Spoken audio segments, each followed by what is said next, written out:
Viewers ਅੱਜ ਅਸੀਂ ਜਿਹੜੇ ਵਿਸ਼ੇ ਤੇ ਗੱਲ ਕਰਨ ਜਾ ਰਹੇ ਹਾਂ ਉਹ ਵਿਸ਼ਾ ਸਾਡੇ ਗਵਾਂਢੀ ਮੁਲਕ ਪਾਕਿਸਤਾਨ ਦੇ ਨਾਲ ਜੁੜਦਾ ਹੈ।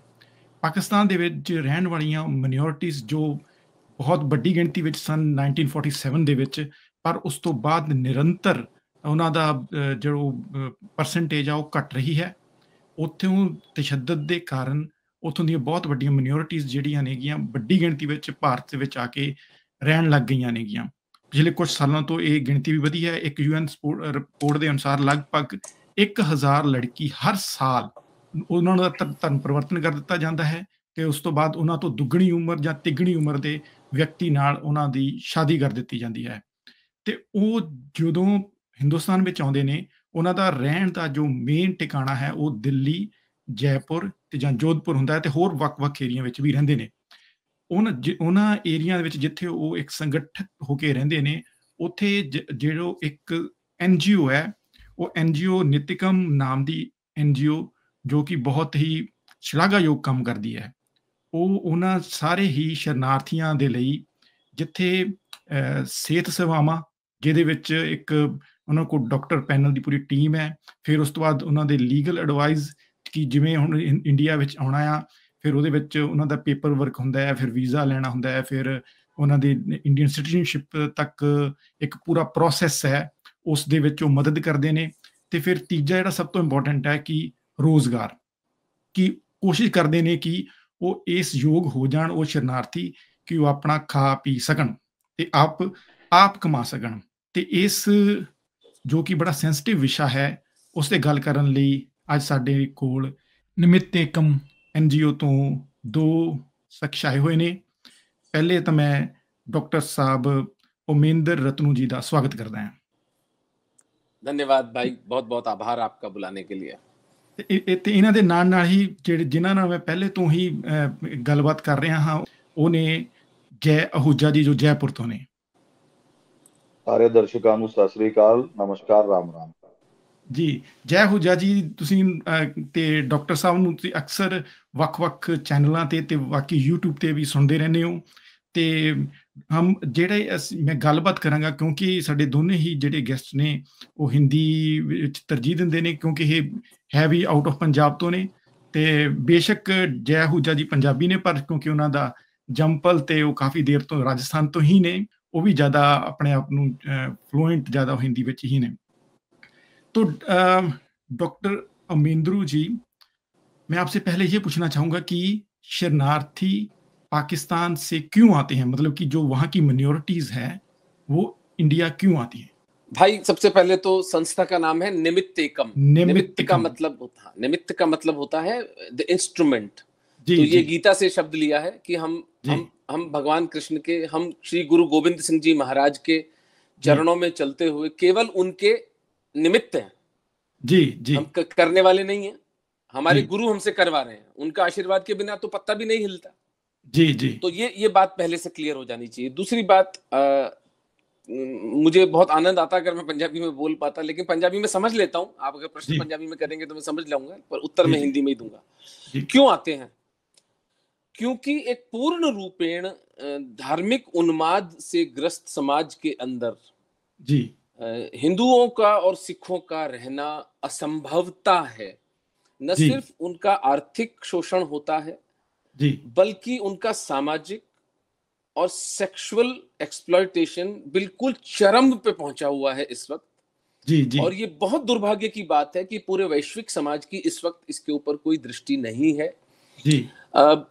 उदाहरण के लिए एक आदमी है जिसका नाम है राम जी कोहली नाम है उसका। तो वो बिजनेस करने जब जाएगा, या बिजनेस भी नहीं, सामान्य रूप से जब किसी समाज में पाकिस्तान के जाएगा तो वो अपना नाम रहीम बताएगा। ओके। वो अपना नाम नहीं बताएगा। ये सुविधा हमारे सिख भाइयों के साथ तो है ही नहीं, क्योंकि वो तो अपनी पगड़ी से ही पहचान लिए जाते हैं। बिल्कुल। तो वो तो बेचारे अपना नाम भी नहीं बदल सकते। जी। और अपना ट्रेड, अपना बिजनेस करने के लिए उसे मुसलमानों का नाम रखना पड़ता है, चाहे वो हिंदू हो, चाहे कोई भी समाज का व्यक्ति हो। दूसरी बात, स्कूलों में बच्चों के साथ जो किताबें हैं उसमें लिखा हुआ है कि हिंदू गंदे होते हैं, जी, हिंदुओं के साथ उठना बैठना नहीं है, इनका इतिहास 7वीं शताब्दी में मोहम्मद बिन कासिम के राजा दाहिर को पराजित होने के साथ शुरू होता है। यानी उससे पहले हर्षवर्धन, अशोका, भगवान बुद्ध ये हुए ही नहीं थे। जी, इनका इतिहास शुरू होता है 7वीं शताब्दी से। तो एक बहुत विकृत समाज है। तो पार्ट ऑफ करिकुलम।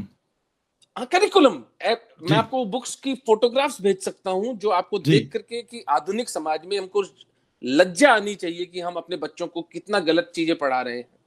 जी, लेकिन जो सबसे भयावह पहलू है इसका, मई 2019 में यूरोपियन यूनियन के पार्लियामेंट ने एक इंडिपेंडेंट कमेटी गठित करके और पूरी स्थिति का आकलन जब किया तो उन्होंने ये रिपोर्ट दी कि 1000 बच्चियां जी, हिंदुओं, सिखों और ईसाइयों की जी, प्रति वर्ष उठाई जाती हैं। इसका अर्थ समझिए सरदार साहब, जी, 3 बच्चियां प्रतिदिन। Hmm, that is the scale of the genocide happening. जी, जी, 10, 11, 12, 13 साल की 3 बच्चियां, हिंदू और सिख बच्चियां मूलतः प्रतिदिन उठाई जाती हैं जी, जी, जी, उनके घरों से। पूरा का पूरा गांव उनकी इज्जत लूटता है जी, जी, जी, जी, और बड़े फक्र से उस 15 साल की, 12 साल की बच्ची की एक 50 साल के आदमी से इस्लाम कबूल करवाकर उसका निकाह करवा दिया जाता है। ये भरी दुनिया के सामने 24/7 टेलीविजन के युग में तथाकथित 21वीं शताब्दी में हमारी आंखों के सामने ये व्यभिचार चल रहा है। कौन माँ बाप, कौन समाज अपनी बच्ची को इस तरह की यातनाओं से गुजारने के लिए उस देश में रहना चाहेगा? आज यदि बॉर्डर खोल दिए जाएं सरदार साहब, जी, मैं चुनौती देता हूं लगभग 1 करोड़ हिंदू सिख जो फंसे हुए हैं वहां पर, वो अपना सब कुछ छोड़कर नंगे बदन, नंगे पैर बॉर्डर क्रॉस करके भारत आ जाएंगे। जी, जी, जी, जी, ये परिस्थिति है इस वक्त वहां की। और जी, इसमें जो उल्लेखनीय बात जो खास तौर से सिखों की दृष्टि से इंपॉर्टेंट है, जी, क्योंकि मैं तो अपने आप को मुना सिख कहता हूं, मैं जी, कोई सिखों से दूर नहीं हूं। ठीक है, जी, मैंने केश नहीं रखे, लेकिन मैं भी सिख हूं। गुरुओं हम्म, पर तो मेरा भी अधिकार है। जी, लगभग 1.5 वर्ष पहले जगजीत कौर नाम की एक बच्ची का जबरन धर्मांतरण किया गया। ये जी, बच्ची ननकाना से, ननकाना साहिब के मुख्य ग्रंथी मोहन सिंह जी की बेटी।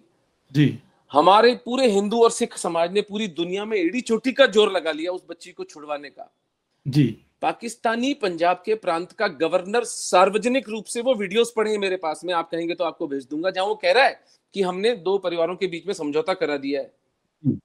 समझौता क्या होता है? तुमने बच्ची को उठाया कैसे उसकी इच्छा के विरुद्ध में? जी, तुम होते कौन हो समझौता कराने वाले? तुम कोई माफिया डॉन हो? हम्म, ये कोई सभ्य समाज में जीने का तरीका है?